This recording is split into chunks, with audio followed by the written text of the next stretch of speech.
Yes, nowhere without it. Nowhere. So we have been looking and dialoguing and breakdown, assessing, the proper handling of people. And in chapter 5, we came into a chapter that started to deal with some of the 4 basic problems that probably outline or at least sets the parameters of some of our difficulty factors. And within these parameters, the Most Honorable Elijah Muhammad said that these are some of the 4 basic problems that really affect us, directly, meaning you, as a byproduct, then maybe your family. And then as an extension of that, then it comes into the community, begins to affect us. And last Thursday, we dealt with health, and we started to break that down and look at health as far as why is it one of the 4 basic problems of it, identifying these health issues, and then also talking about how to rectify these particular health issues also. So in conjunction with that, we actually got out of here about 10 o'clock, and we could have kept moving on from there, but I had to shut it down and keep us in some type of structure in regards to that, because and Sister Khalila, them two was rolling with that topic in regards to that. And little Rob jumped in over here and was adding his 2 cents in. It was a very healthy dialogue. And one of the things at the end I would have suggested and probably should have is making sure that we have information in front of us. And one of the best information about critiquing health is How to Eat to Live. One of the best books that you can read. And there's other publications that have a higher truth in it also. We should not ignore that. That's right. The minister and the messenger, never taught us to ignore that in regards to, finding, the highest truth within information, knowledge, and wisdom. So, we never want to do that. So if we have a chance, I believe that particular book is online. So, as you were saying, going online now is a big thing. Hey, you can find that particular publication, How to Eat to Live, right online. Yeah. Maybe reviewing it if we've read it or skimmed over it, maybe taking another look at it, especially in the way that they're really poisoning us. I was going to be careful, but really poisoning us is a slower type of death. And they're enticing us based upon our palates and our taste buds, things of that sort. So we have to have the discipline to be able to break that behavior. I know none of you all have, no disciplines that you have to overcome, but brother does. So I'll be the first one to pull that back up, and read that. So as moving forward, looking at some of the 4 basic problems, which are the cornerstones for some of our obstacles that we need to overcome. The next one that the messenger wanted to point out is finances. And the financial aspect, especially dealing with the life and the reality of the black man and black women, people of color. And then the minister, if you notice, he's going to poor whites. He's dealing with them today. He's dealing with it. Poor whites are suffering from the appetite of the wealthy, of the political, those that hold the power, to where it even trickles down and they getting it too. So there's an anger within them. Yes, sir. If you take a look at the militias that they have out here, they're gunning up. They got guns galore. They buying them off the shelves like crazy. So, they're anticipating some type of conflict, because they've had enough on their end as far as what they consider. Yes, so, right now, taking a look at finances, I want to just try and have an exchange and a dialogue to see how do these particular... Oh, thank you so much. Gave me a little extra? Okay, thank you so much. How can and why does these finances, affect us in such a very damaging way, and then turn it and see what are some of the solutions. So you have to look at the problems, but we also have to have a solution. Too many times we identify problems, but we don't have any solutions then to, move it out the way or supplant it in regards to that. Yes, sir. So taking a look at the 4 basic problems dealing with finance, let me at least pull a little bit of data or actual facts, and this is just based upon statistics, and then we'll kind of open it up and really start to break down how does finance impact us directly, and then family-wise, and then community-wise, and then look at some of that. One of the things when I looked at finance or looked at wealth, something that was pointed out here that was, when you look at it in this particular aspect, it's really disheartening. Maybe I can use that, because it said in 2010 the median wealth in black households. Now this is across the United States, meaning if you take New York to California and everything in between, that means Californians may be thinking they live in a certain way, and New Yorkers think they live in a certain way, but our brothers and sisters throughout the South and the Midwest that still may not have the equity opportunities that afford us, they just took a total amount of that, and they said the median wealth of blacks in their household in 2010 was $16,600. That was in 2010. Yes, sir. In 2013, which they didn't have a 15 out, it dropped down and it fell 33.7% to 11,000. So you have across the board black people, people of color, surviving across the board with no more than $11,000 per year as the medium household. Yes, sir, Brother Teddy. It's also important when reading that statistic to understand that the median is not the average. Mm-hmm. It's number one, number two, then you got 9 and 10, and the middle number is 7. That's the median, is 7. Yes. You know what I mean? So it's not even that. That's just the number that was in the middle Yes, of the lowest numbers and the highest numbers. Wow. It's not the average, you know what I mean? Thank you So much. it's important to understand that $11,000 is probably a high. I mean, even to myself, I say that's a high estimate. Yes, sir. When you take the collective. When you take the collective into account, Yes. So I just want to kind of, based off of that, and then based off of our own life experience, what are some of the problems, since these are the 4 basic cornerstones that create obstacles, what are some of the problems that originate out of having a lack of finances? And I want to start with our sister, if that's okay, start with the sisters first. So, Sister Kimberly, what are some of the problems that arise from, not having the proper financial stability to be able to maintain self, i.e. extends to family, i.e. then further extends to community? How does finances affect you? And what problems do they then create or multiply? I'll try to speak on an average of what I've seen. Can you repeat the question again? Yes, ma'am. How does the finances or lack of finances create one of these basic 4 problems? There's a cornerstone that the messenger was identifying, finances being one. So how does having a lack of those finances, because first you act personally, then family, then it affects your community. So how does it affect you personally, if you can share, or, what has you gauged lack of finances does and affects us in our community? Okay, well, because it could be so broad, so I was just trying to get an idea of where to start at. Yes, ma'am.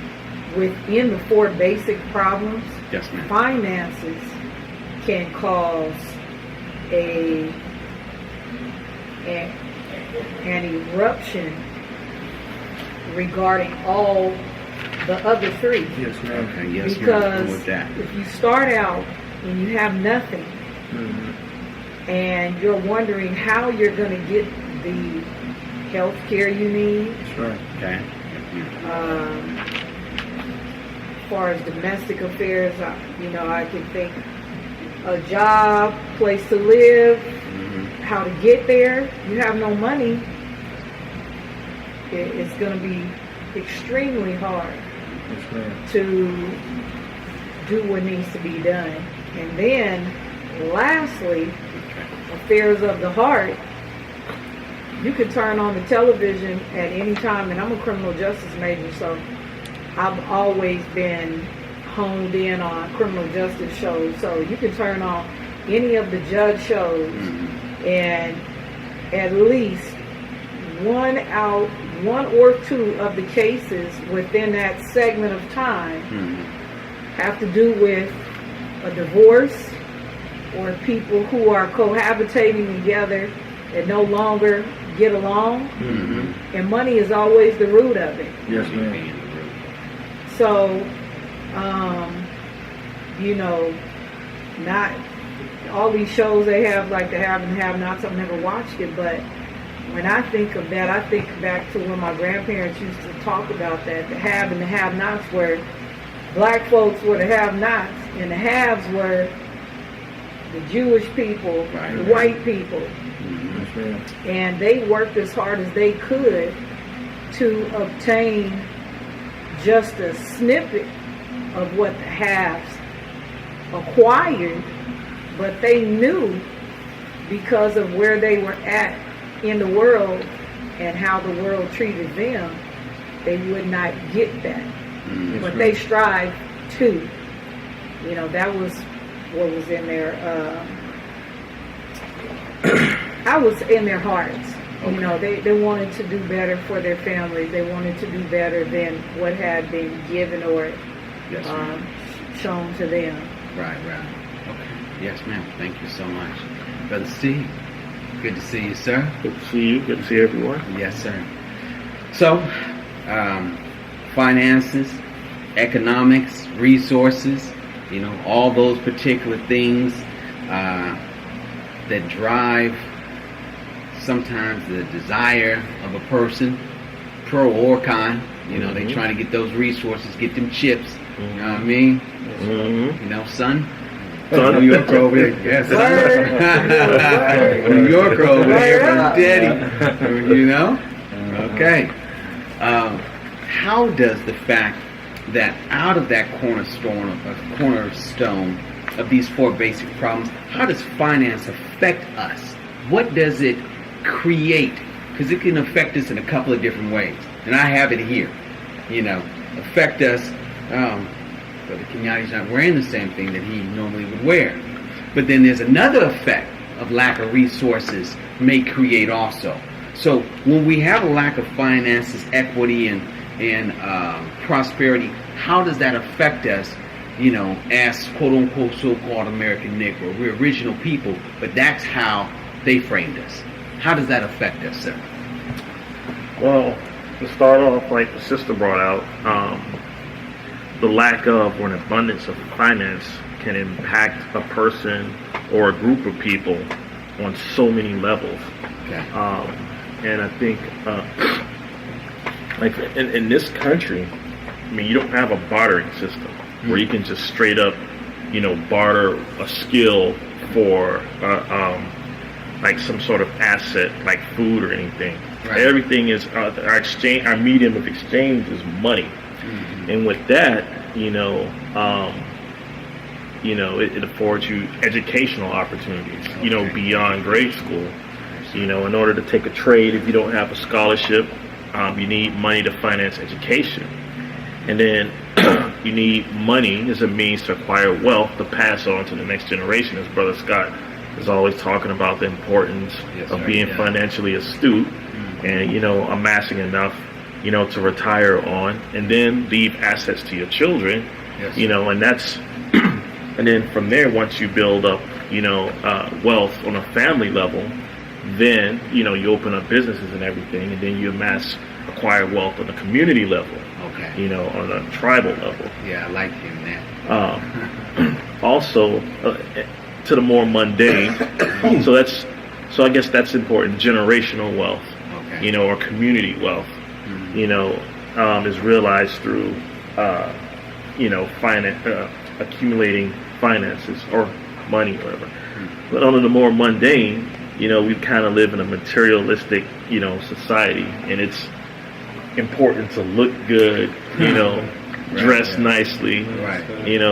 have a nice car, Okay. or else you're not going to get, that female. I guess the pressure is more, at least from my perspective, a little more on the man to have wealth, look nice and have all these things, Gotcha. but that's also important. I know brothers might feel like, they don't have enough wealth, they can't get the nice ride, or they can't get the nice clothes, and then they can't get the nice female, and then they're worthless. Right. Right. We'll Right. talk and jump to that. Right. So, onto the mundane. It might be mundane when you look at it overall in comparison to how important it is from a community level. But personally, that's important to a lot of people, Okay. So, that's my input on it. Oh, affairs of the heart, And we'll get to those. Yeah. Because each one has its own, Exactly. its own component. Yes, ma'am. We'll get to those. Yep. But most definitely, finance is one of these mountains that we've been trying to climb since we've gotten here. Yes, sir. And I don't know what's on the side of that mountain, if it's quicksand or an oil slick, but we've tried everything possible to get up that mountain, up that hill. And the messenger and the minister told us that our unity is right. more powerful than an atomic bomb. Yes, sir. That's where we can find our wealth, and we can get up that hill and finally grab some traction. Because as individuals, you're just one ant climbing up that hill with a whole lot of, I don't know, what is the ants? A swarm, a block, colony. You know what I mean? Yeah. That ant has to get around all types of other obstacles trying to chew him up, going up there. But when you see them red ants marching in unity, man, they'll remove a whole lot of things about their path. Yes, So it's our unity that allows us to get up that hill that Brother Steve is talking to in a collective manner. We're more powerful doing it in that moment. So most definitely, I did take down, and thank you, Brother Steve, for that feedback. Brother Teddy, we're dealing with finances. We're dealing with the here and now. I want it now. I don't want to wait till tomorrow. Planning for what? How does the fact that, how does finances affect us personally? Because sometimes it's our testimony that frees somebody else. Yes, And then how does it extend out when we have one of these financial episodes, as our sister was saying? I definitely agree with what Brother Steve said, and I think Sister Kim also, everyone knows, with how, especially with how finances affects all the other three, and in truth, you're in this society that we live in, this world we live in, our finances are the foundation for living. It's food, clothing, and shelter. The only way for us to acquire that bare minimum, those basic necessities, is to have finances. And when you look at the income ratios, or not ratios, but the statistics about how many people make a certain amount, when you start breaking into that six-figure income, you're only looking at about 10% of the population or less making that. So the other 90 is up under that six-figure income. Right. And then it drastically jumps down as you get closer to the larger portions of the percentages. And with that being said, when you have people who are living paycheck to paycheck, which the vast majority of the entire population is, you basically created a ceiling for that person. I can't even think about or comprehend getting, a car if I don't got a crib yet. If I don't got a place to stay. If I don't got a roof over my head, that's mine.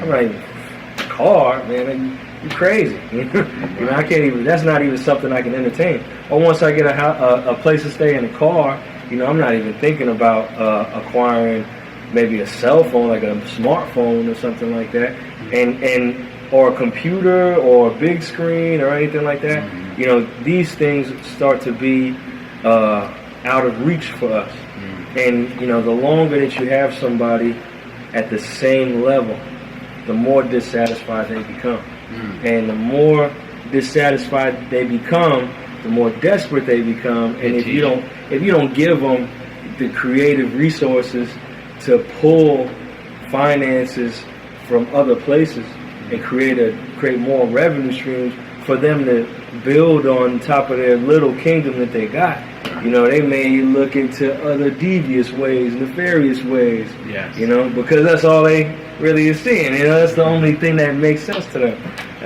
And so, you know, finances is definitely, if you don't understand it, if you don't comprehend how it works or how economics works, it can definitely make you crazy. That's what I'm like, bro. It could definitely drive you down a path that you may have tried to steer away from your whole life and Right. really put as much energy as possible into doing so.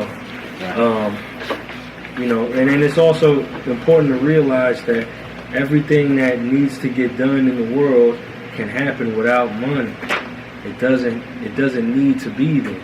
You know, you're not wearing money. We're not eating money. We're not living in and under money. You know what I mean? It was all here before money was ever here.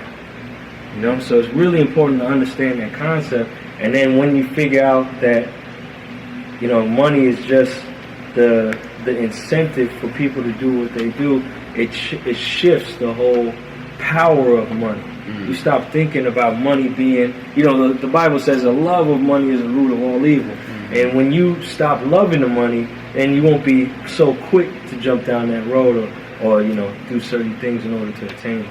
Yes, So, sir. you know, it's, Okay. that's what I would say. Yes, sir. And I appreciate that. You know, I think the brother's name is Boyce Watson. Dr. Boyce Watkins? Yeah, Dr. the Boyce. economist. Yeah. And he was talking about Straight Outta Compton, and he was giving his critique on it, and he was very quick about it. The one thing he said that was very impactful, he said, because Ice Cube and Dre pulled their resources together and backed it along with Universal Pictures or Universal engaged that. He said the revenue that came from that particular movie and then their ventures, he said their families, their children and their children's children, their children's children, because now he started to talk about wealth, right?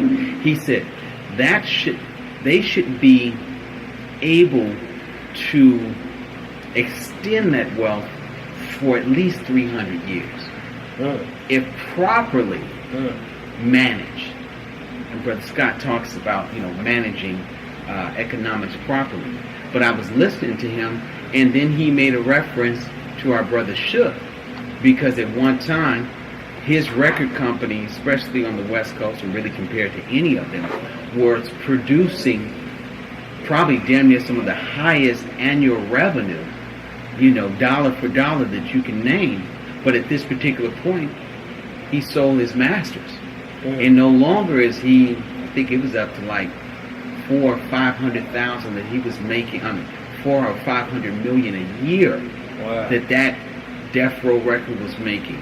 But he referenced it very quickly, saying, well, maybe the brother did not have a full understanding of finances in regards to how to take that and leverage that, you know, 300, 400, 500 million and create, you know, $1 billion out of that. That's You right. know, how to leverage that much money. And even if it's not liquid assets, it's the influence that you can have to access to additional resources. That's right. That can also create money.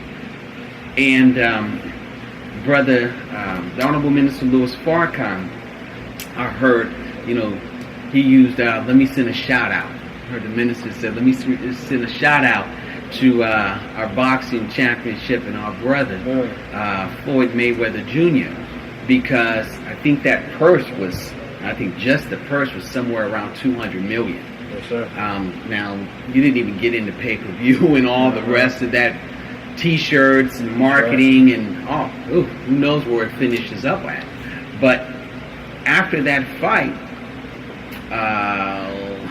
the billionaire, or probably, multi-billionaire Warren Buffett, Yes, sir. began to befriend him. Mm. And the minister said, be careful. This is a shout out, to my brother, be careful. And really, you haven't used them before in your avenue to be successful. Your consistency has brought you to the pinnacle that you have now, the resources to really do something powerful. Yes, sir. So, my prayer is that our brother, being in this position, really can start to take that wealth and maximize it and reach back into his community, not just to throw money away, because that old saying is, there's money where? In the hood. That's right. You know what I mean? That's that old, there's money in the hood. Yeah. You hear that in every little pop culture, hip-hop movie, because there's money. But there's money out in Roseville and Folsom and That's right. in Malibu and out all over the place. Why should we limit ourselves to any demographics? We should just be wise with our resources. And we have to be taught that. And if we're not, as the Most Honorable Elijah Muhammad is saying, this will become one of our 4 basic problems. That's right. Health, finances, domestic affairs, and affairs of the heart. Finances, resources, and money most definitely will cause us to have that type of complication. So let me just ask Brother Scott, just to share a bit from his life experience, how can money become one of those 4 basic problems? And, do you have any testimony of the effects of, finances and how they can create a problem? Yes to all of the above. Okay, yes, sir. I'd like to start out by concurring with what Sister Kimberly said, is that finances have the ability to impact the other 3. Yes, sir. But from a historical perspective, Okay, please. I just finished reading a book by Ta-Nehisi Coates, Between the World and Me. And I was going to suggest it to you because you've got a son. Yes, sir. It's a letter to his son. Okay. I mean, it's powerful. Okay. Yeah. Yes, sir. I'll take that. Down. Yeah. And one of the things he says in there is, a mountain is not a mountain unless there's something below. That's right. And we are below. We've always been below. That's right. The way this country was structured, because was for us to be below. Yes. So, in the context of finances, the original wealth produced by this country came from us. Yes. We were the product, slaves.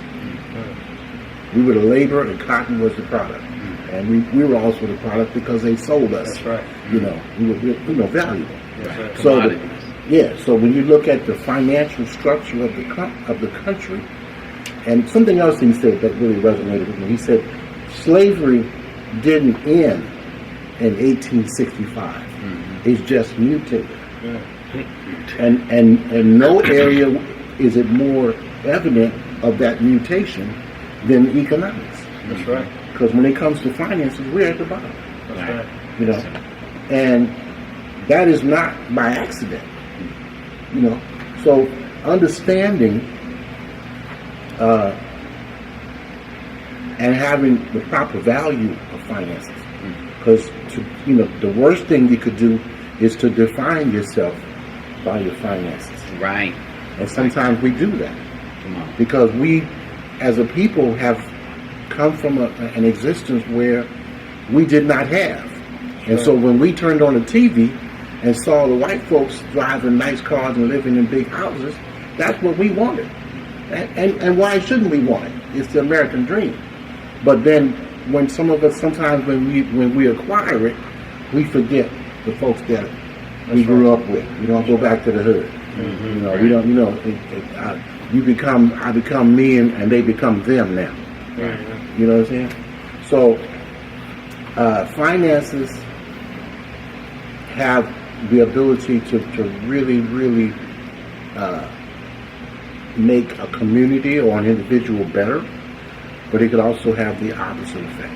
That's right. You know, and so my objective has always been to first of all understand it. You know, do the fundamentals of it to a point where it begins to, you know, show returns. Yes, sir. And then hopefully pass that same knowledge on to my children. Yes, sir. You know, my youngest one, he's still challenged. You know, I talk with him today. You know. But we won't go into that. Oh no, To kill that. I'm not going to details. Okay. No, I'm just saying that at the end of the day, unfortunately, we don't live in a country where bartering is the medium of exchange, so you wouldn't need as much money. You know, but you know, America is the way it is, and it's not going to change. So we either got to get, you know, in line and get what's available to us, so we can participate in it, or get the hell out. Yes. Yes, sir. Yes, sir. Yes, sir. I like that. Yes, sir. Because there are other countries that function in different parameters in regards to equity. That people really, when they retire, they be trying to get the hell out. They're like, I'm taking my money, I'm going over here. And I'm going to retire. I'm taking my money and I'm going over there and I'm going to retire. There's people just really saying, hey man, I'm out of here. Yes, sir. You know, it's also important to remember that it's how you get the money is more important than how much money you got, even if it's legit. Because in this capitalistic society, you have people who would have made great teachers, but instead they're doctors because of money, and they're mediocre doctors or bad ones, you know, just because it's the money, and they're unhappy with what they do because they really want to be teaching, you know. And this society is not built to draw out of you the gift that God has given you for the world. You know, it's made for you to chase the dollar, and conversely, you know, teachers aren't paid as much as ball players.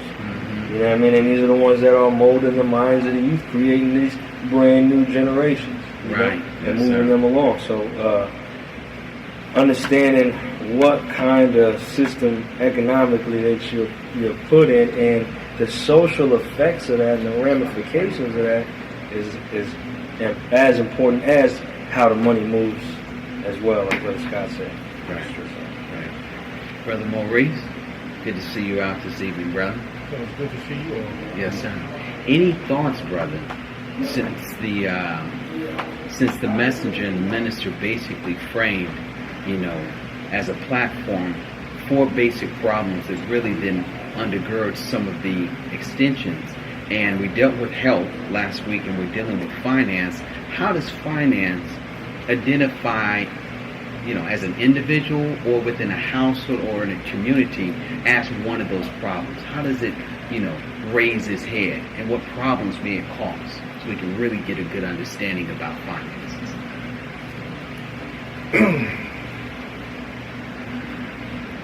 Ice-T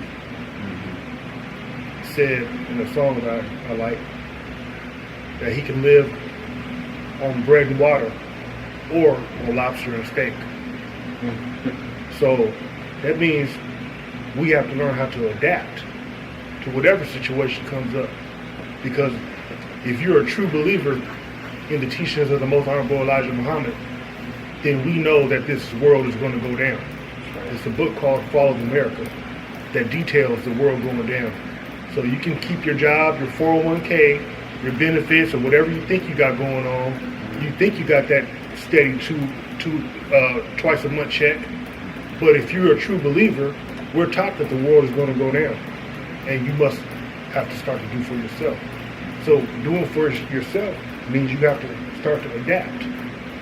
I'm thankful that I've been in certain situations previously in my life where adaptation came in. I've heard you talk about your past too. You've been in situations like that too. Sometimes when the money was good, I'm going to live a little bit more. But when the money was bad, I knew how to go from being at Sizzlers all the time to putting chili cheese on some Doritos and eating that. You know what I'm saying? Because that's how real it was. You know what I'm saying? Because I got to put some stuff away. I think when dealing with money, you got to use wisdom. A lot of times, like Brother Scott said, you know, Negroes is really into shiny things and fancy things. And they'll go out and go buy something that's shining. May not have any real worth to it, but it looks good. You know what I'm saying? Shiny. You know, and they go and get this. I walked out, I'm here every day now from Monday through Friday. I walked out to the front the other day. There's a barber right here at this shop right here. There was a Maserati parked out there. He's standing by the Maserati. You know, he made it a point to open the door. You know how when you open the door and put one foot on and be standing on your phone to show everybody this is you. And I was thinking, you know, that's a nice car for a barber.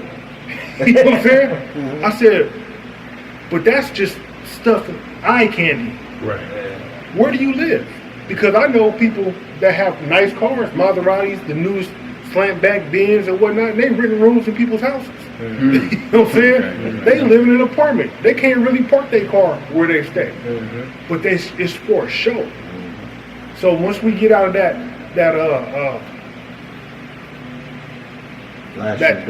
Negro mindedness on putting on a show for everybody, it's not about putting on a show. It's about creating something so that you can pass down to your children, so your family, we can all eat off this. We can all suck from this. Not, you know, nobody gets remembered because they had a nice car. Okay, and if it is a memory, it's like this. If you've seen the movie Straight Outta Compton, there was a scene in there when Easy was moving out of the big house. And he had to go to a regular looking house. He was like he was in Inglewood. The car parked right in front. And he was stressed. I said, because it's nothing guaranteed no more. That's right. You know what I mean? Unless you create it for yourself and you're ruling over your finances yourself and you get it on your own. These entertainers and these sports figures and whatnot, a lot of people say, well, so-and-so is not giving back to the community. So-and-so is not giving back to the community. And some people say, well, they made that money. They don't got to give back. But the minister says, you know, they're going to have a couple of trinkets of people that's making this money. But the condition of your people as a whole shows the condition of us. That's right. So, I mean, if you made $85 million, it's not nothing to give $5 million to invest back in what you're doing. This is why Dr. Dre, because he got so much slack on giving to USC, and USC has a history of giving black folks some problems at that school. That's right. And he gave all that money to USC for a music program. He had to check himself because he constantly backflack on that. And he's invested now. All the proceeds is going back into Compton. You know what I'm saying? He's building some stuff up from Compton. And the agents and the Asian provocateurs and people are sending people at him right now. They pull Michelle A out the cut, and now all of a sudden the big thing is Dre beats the elephant in the room. Dre beat women up. Well, the man was 22, 23 years old. Now, if we're talking about 50-something-year-old Dre, he's been married 20-something years. Got children, raising his family. So I said, if we took a snapshot of each and every one of us from age 19 to 25, we'd all have something that could be have a finger pointed at. So now, like you said about Floyd Mayweather, now when some of our brothers get this money and they start to do positive things and reinvest in their community and uplift their community, that's when the Warren Buffetts come out. Right. That's when the accusations of you beat me back in 1987 came out. That's when all this other stuff come out. You know what I'm saying? And they're going to always try to twist our people, especially those with money, twist them so that they turn the average Negro mind against them, as they did with Bill Cosby. But you don't hear nothing about Subway guy Jared, and Jared was doing child pornography and humping on babies. You know what I'm saying? Bill Cosby had an accusation, and we got Negroes that just went bad on him. But that's all a play for the money and what he has going.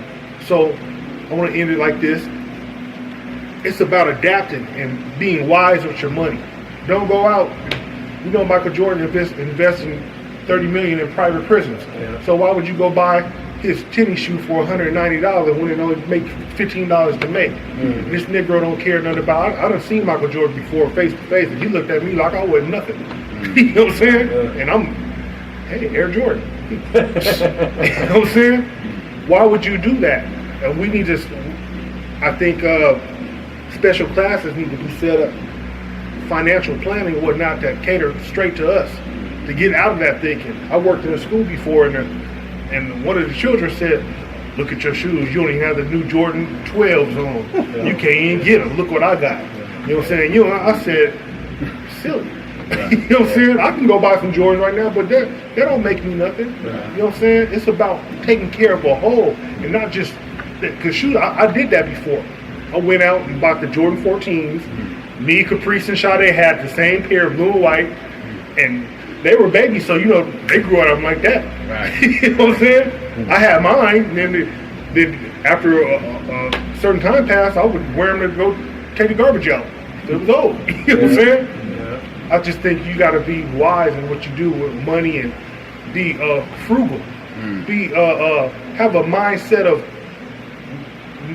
non-extravagance. Get what you need.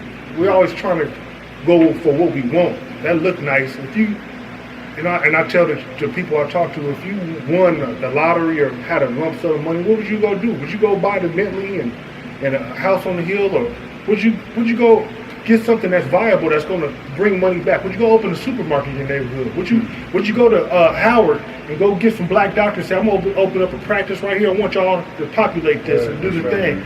Or would you go buy a couple apartment complexes, you know what I'm saying, and properties, and say, you know what, I'm not even going to tell my children, this is my thoughts, I'm not even going to tell my children I have this, but I want to see them work for what they get. And once I'm satisfied that they're doing on their own, I can say, you know what, for the past 12 years, that apartment complex, that's yours, it's all your money right there. You know, just go collect the rent on there, that's you. You know what I'm saying? And that's going to stay even after I'm gone. That building's going to stay. This building's going to be here after we go. And I think that we need to start thinking like that instead of what the latest is. And I tell my daughter what the latest shoe and what you got to get, because it don't mean nothing. I've survived on welfare before in the 90s, early 90s. Me, my daughter's mom, my daughter and her daughter in a one-bedroom apartment. I think we were getting $390 a month, and we were living pretty good. You know what I'm saying? We wasn't hungry. We had all the bills was paid off of $390. So if we was doing that on $390 and nothing else coming in, so I'm able to do it on $1,500 a month. I'm able to do it. If I can live comfortable on $1,500 to $1,900 a month, imagine the people that's making $7,000 a month. You know what I'm saying? So I think just from the experience, like Mr. Scott said, if you experienced a certain way of living and you lived for years on $1,900 a month, you was living comfortable. You had a car, you had everything. When you start making that $7,000 a month, all that excess should be put away. You know what I'm saying? Because I can live on this. This should be put away, and now I'm stacking something up right here. But when it starts to, them opportunities, you always get them once in a lifetime opportunities. Every time I don't have no money, that's when somebody want to come sell me a lowrider for. I need $500 for this. I don't got no money. You know what I'm saying? So the opportunities gonna pop up when you got that money, and you gonna have something to get something with it. Yes, sir.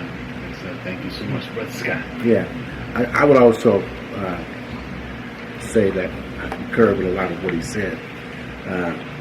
One of the fundamentals of prudent financial management is, number one, you know, like you said, you always live below your means. Okay? And if you are going to spend on things that you say want versus what you need, you want to try to invest in something that's going to appreciate, not depreciate. That's right. You know, I mean, a $5,000 car will get you to and from work. Come on, teach on that. As well as a $25,000 car. Right. I mean, I've been driving the same car I bought it in 2000. It was a 91. I bought it in 2000. And I'm still driving the same car. Right. You know, and my son, my youngest one, he's had 4 cars. Within that time, well, he's 23, so he's been driving, I think, about 18. You know, so not expensive cars, but just the fact that he doesn't take care of them. Yes, sir. And so you got to take care of the stuff. You know, and any, you know, I see people probably walking down the street with, like you said, Jordans on, a cell phone, but they probably don't have $100 in a savings account. That's right. But they look good. Yeah. You know, see, we get caught up in the symbols of wealth, Right. rather than Right. the substance of wealth. That's right. You know, so, and you know, like I said, you know, who else in this country deserves to look good any more than us? Right. If anybody deserves to have all the fine material things as us, as hell, we made it possible for the ones who got it to have it. That's Come right. on. We were deceived. Yes, sir. You know, Yes, sir. so I don't blame our people for wanting it, but we sell ourselves short when we seek that instant gratification, Right. And that That's what glitter. it is, too. We don't have the patience to think long term. Right. We want it right now, and that's a difficult thing to combat.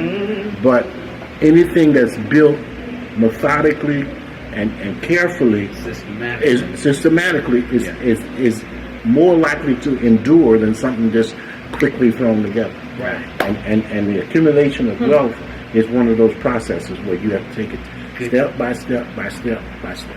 Good teaching. I got Brother Teddy, then Brother Maurice. Let me ask Brother Teddy just to follow up on this. sir. When he said that, the messenger and the minister jumped right in our head.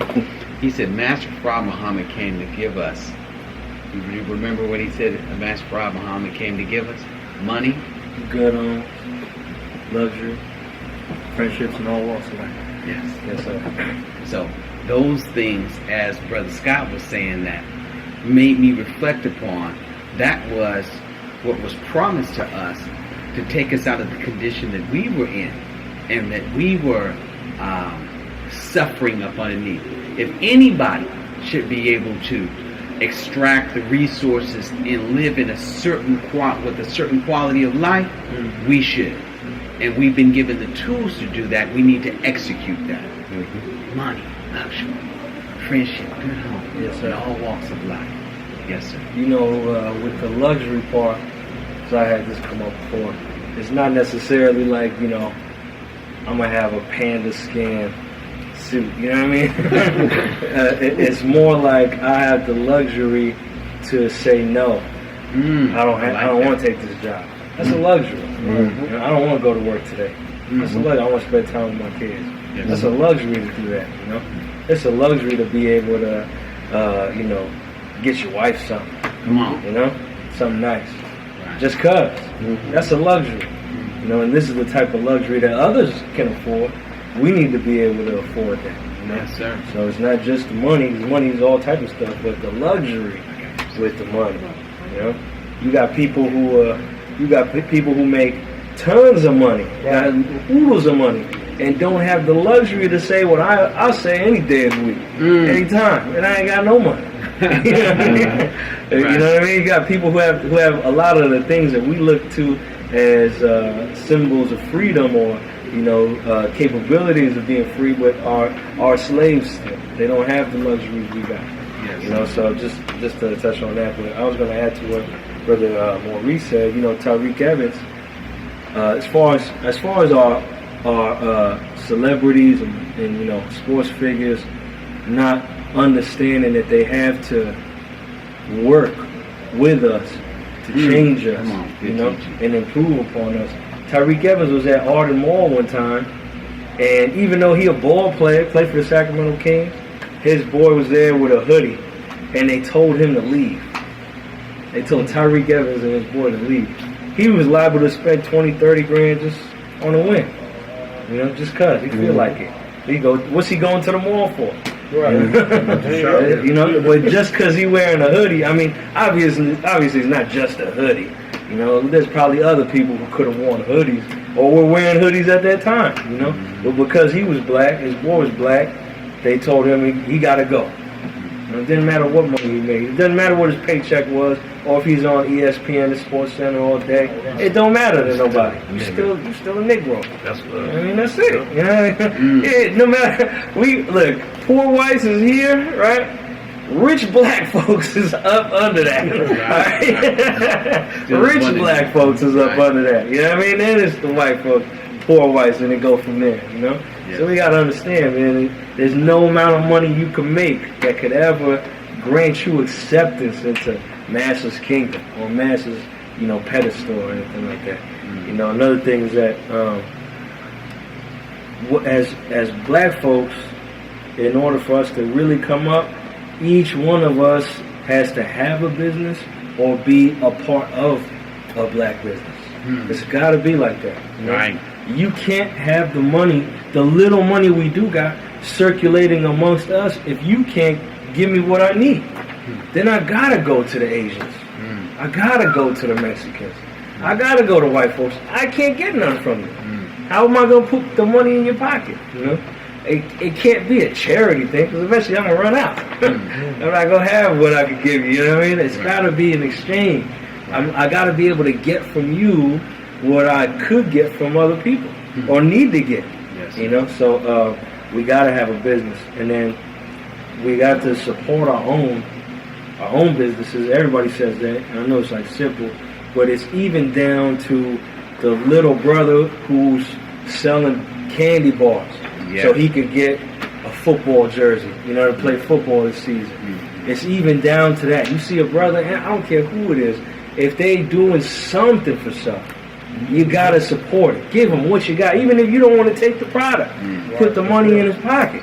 Because the next thing he's going to do is be in your house. You know what I mean? Straight up. The next thing he's going to do is be selling your daughter. Convincing your daughter to go out on the stroll and on the blade.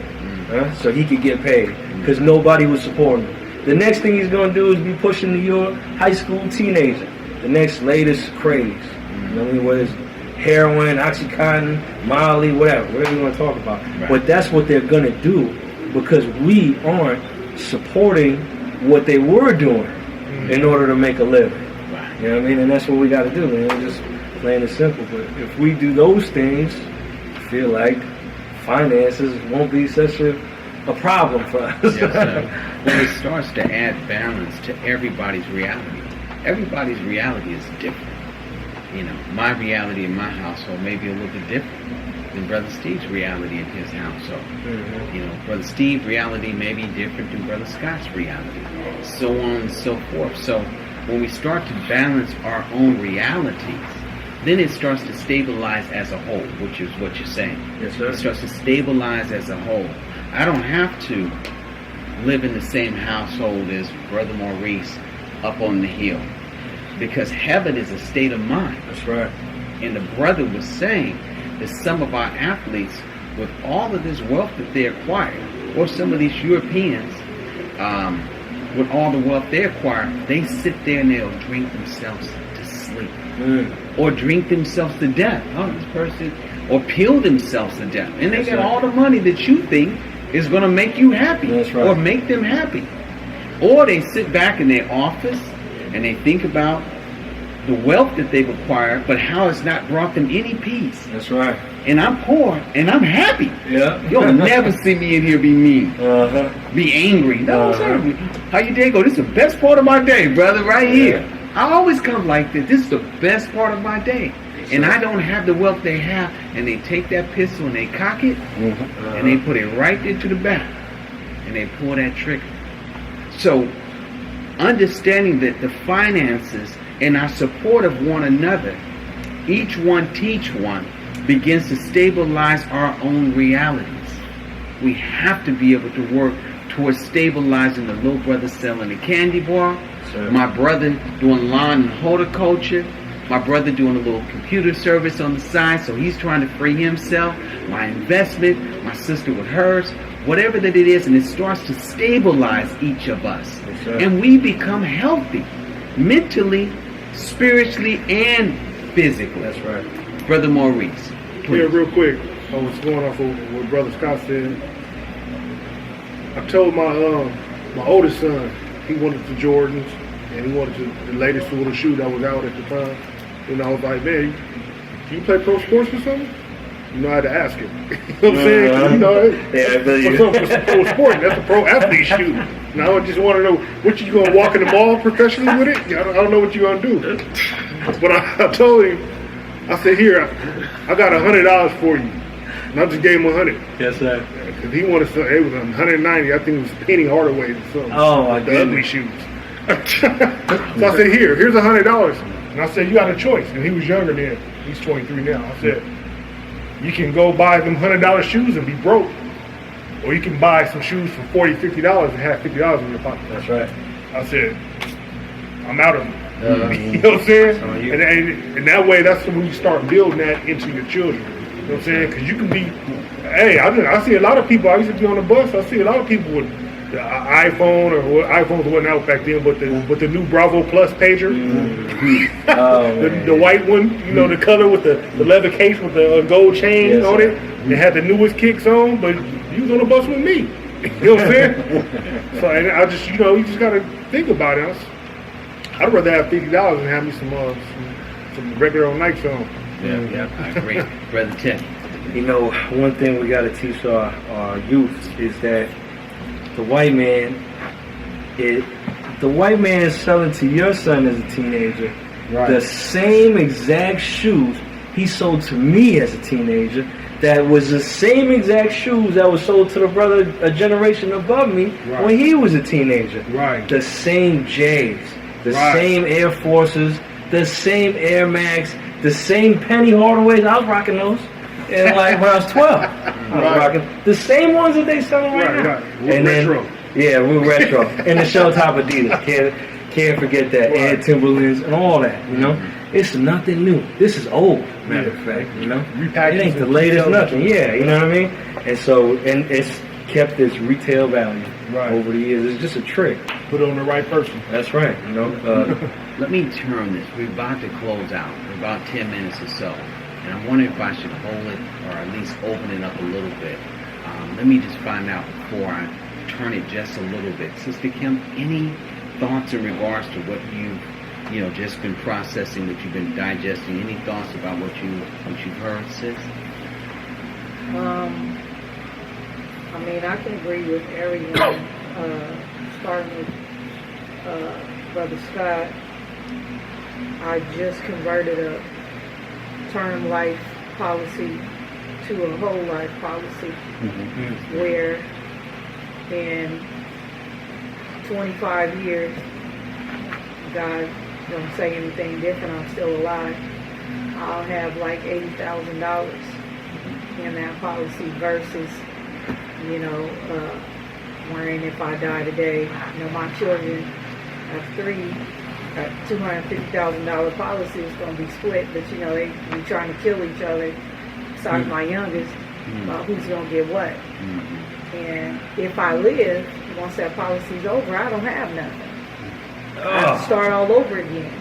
So that was something that I did for myself. But it's not just for me. It's for whoever, it's my grandchildren. That's what I'm thinking about, because their parents they're grown. So whatever decision that they make, that's on them. I'm not worried about them.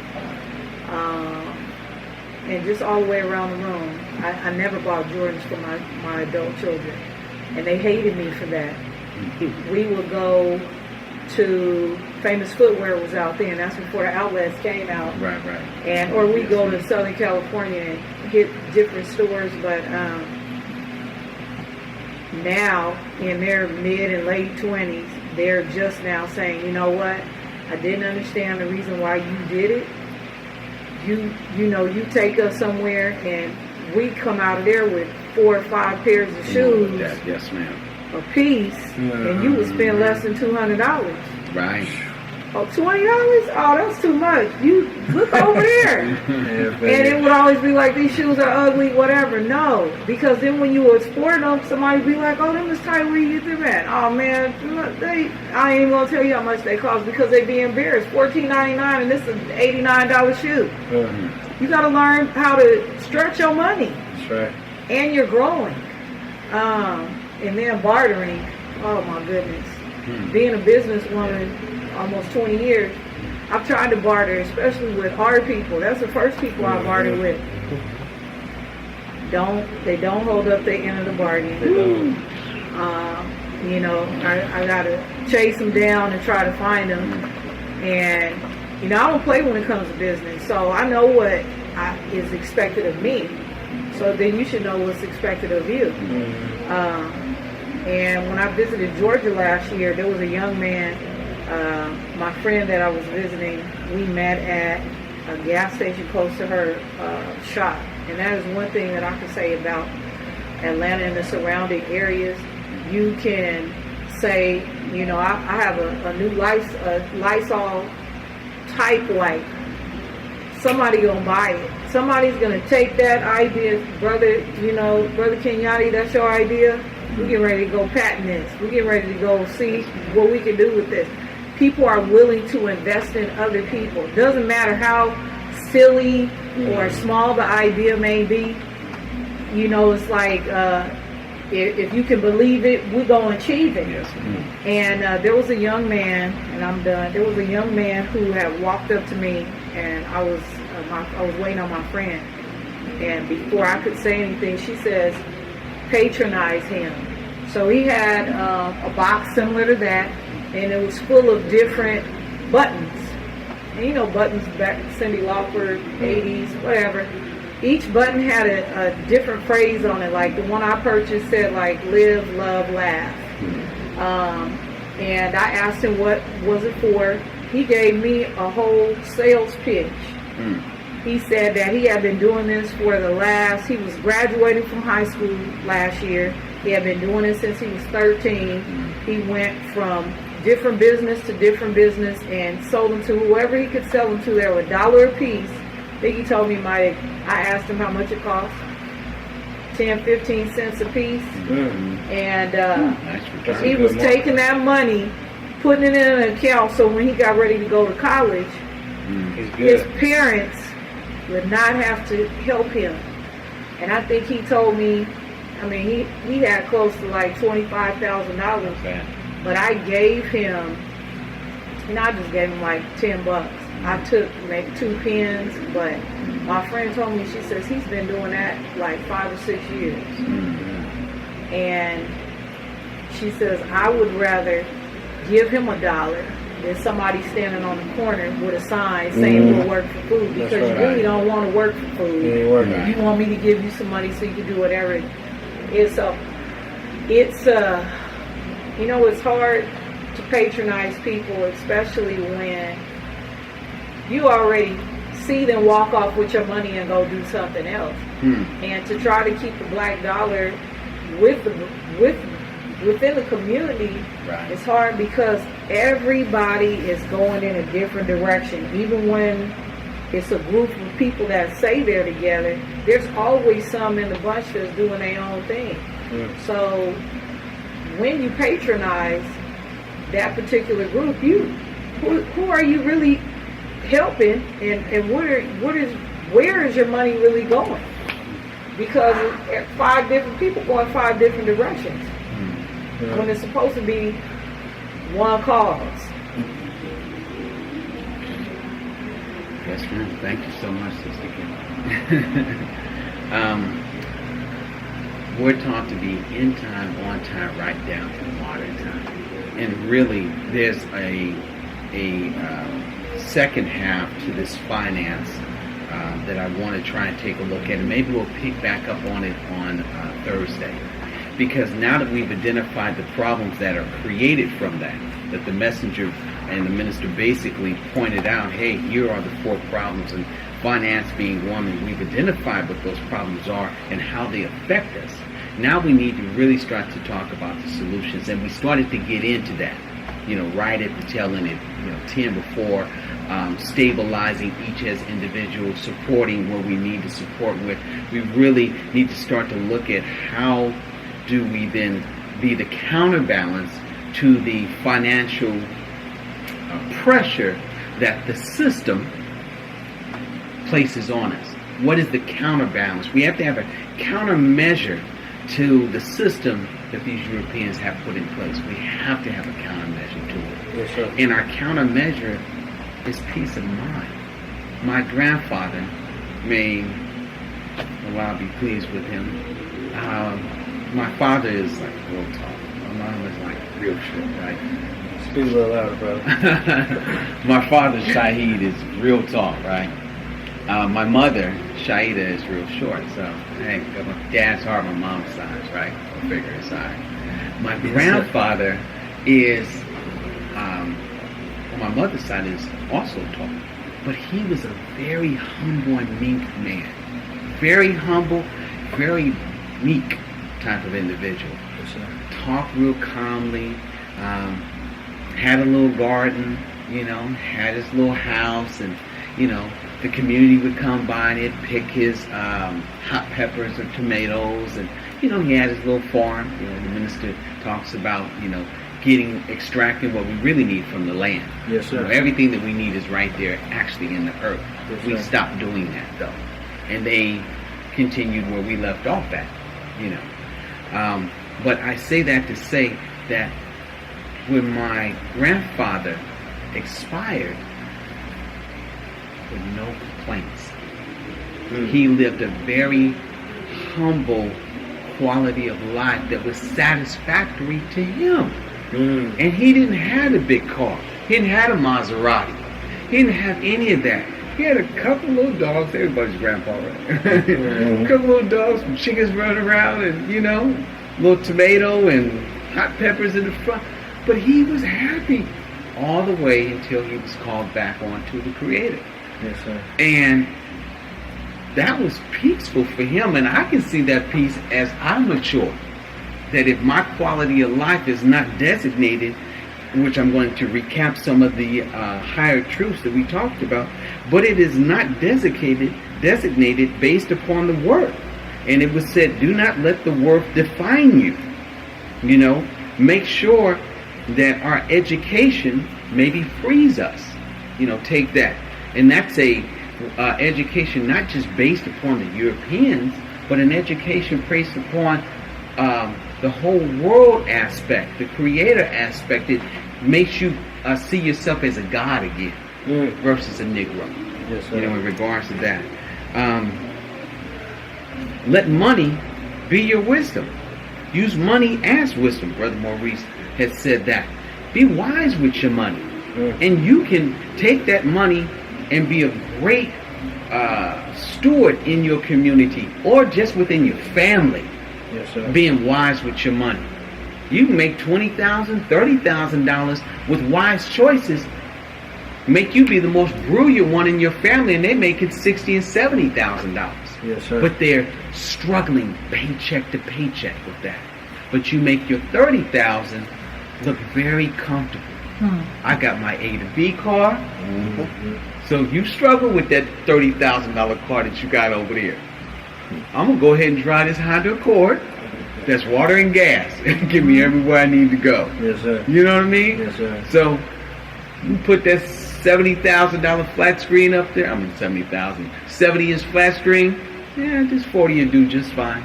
You know what I Yes, mean? sir. And now I have a quality of life that's very comfortable, and I'm not stressed out about my resources.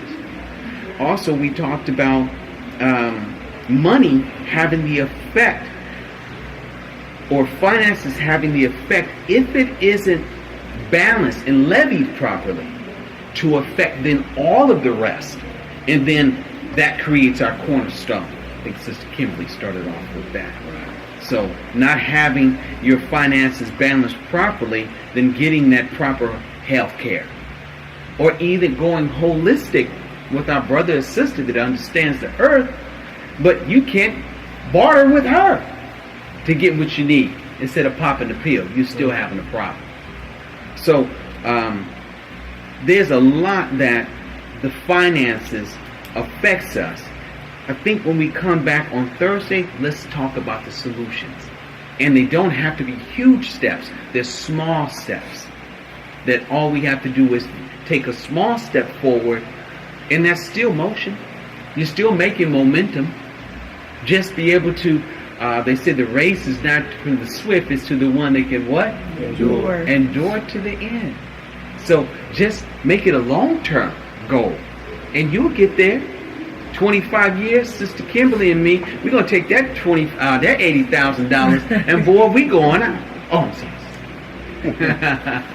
It's a long-term vision. She saw it and said, "Hey, eat right, stay healthy. May the Creator be pleased with me. In 25 years, then I'll have this to actually sit back and add to my retirement.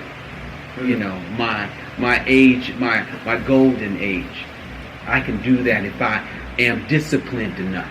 Yes, So sir. we need to on Thursday talk about that discipline, because that's really how we're going to get there. You know, European dangles that carried over our face, right in our face, and we want it overnight. And that's the way they teach us, and Yes, that's sir. the way they train us. Yes, sir. And there were a few things. If you can go online and take a look at the Willie Lynch, syndrome, or his, mental. Man, I really want to give him a good, his mental corruption upon us. But a couple of things they never allowed us to do is the art of mating and the understanding of finances and resources. They never would teach us that. Yes, sir. How to read, how to write, the art of mating, and finances and resources. The minister speaks on that also. But that's one of the things that Europeans would never teach us how to do properly, because it would begin to set us free. Yes, sir. Okay? So with that being the case, I want to thank everybody for coming out on their Tuesday night class. Did you all enjoy yourself? Yes, sir. Absolutely. Man, I'm the one that's gained the most. I thank you all for the highest truth that you were able to share. This is the best part of my day. I'm smiling profusely because I have more tools that I can take home and I can utilize and put right into my household. And we pray that you do also. Thank you so much.